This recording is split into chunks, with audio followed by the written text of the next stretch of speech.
Honorable Governor.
Honorable Chairman of the Andhra Pradesh State Legislative Council, Honorable Speaker of Andhra Pradesh Legislative Assembly, and Honorable members of this August Legislature, it's my honor and privilege to address this joint session of the Legislature on the occasion of the budget session for the year 2026-27. The state of Andhra Pradesh has witnessed significant transitions since its bifurcation in 2014. The government that assumed office that year was confronted with unprecedented challenges, including state reorganization, division of assets, loss of urban conglomeration and the capital city, infrastructure deficits, and an agricultural dominant economic base. Despite limited resources, concerted efforts were made to stabilize finances, improve connectivity, rebuild institutions, and lay the groundwork for long-term development. However, the change in governance in 2019 disrupted this momentum. Systemic governance failures emerged, growth stalled, financial stress intensified, institutions destroyed, total anarchy with breakdown of law and order, arbitrary restrictions placed through misuse of Section 22A,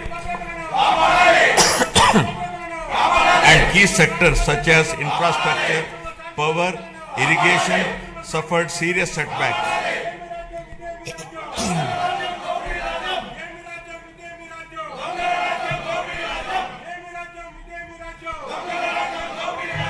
Disenchanted by these experiences, the people of Andhra Pradesh responded their faith once again in my government in 2024, granting an unprecedented mandate to rebuild the state.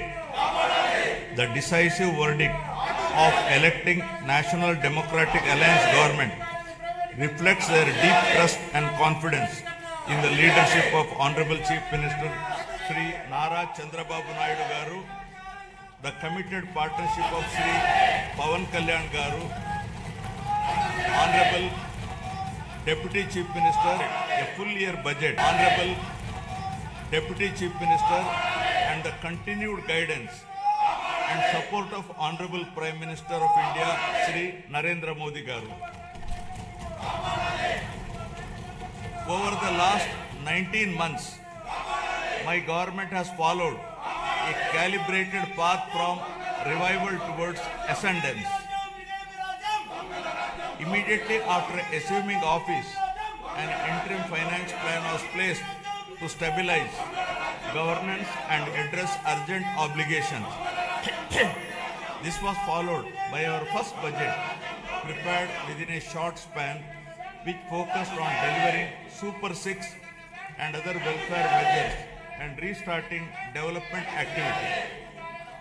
Over the next 9 months, corrections were made in policies, system, and expenditure priorities. We then presented a full year budget anchored in a long-term vision. Today, governance has moved beyond revival with welfare, development, and governance aligned to future-ready models.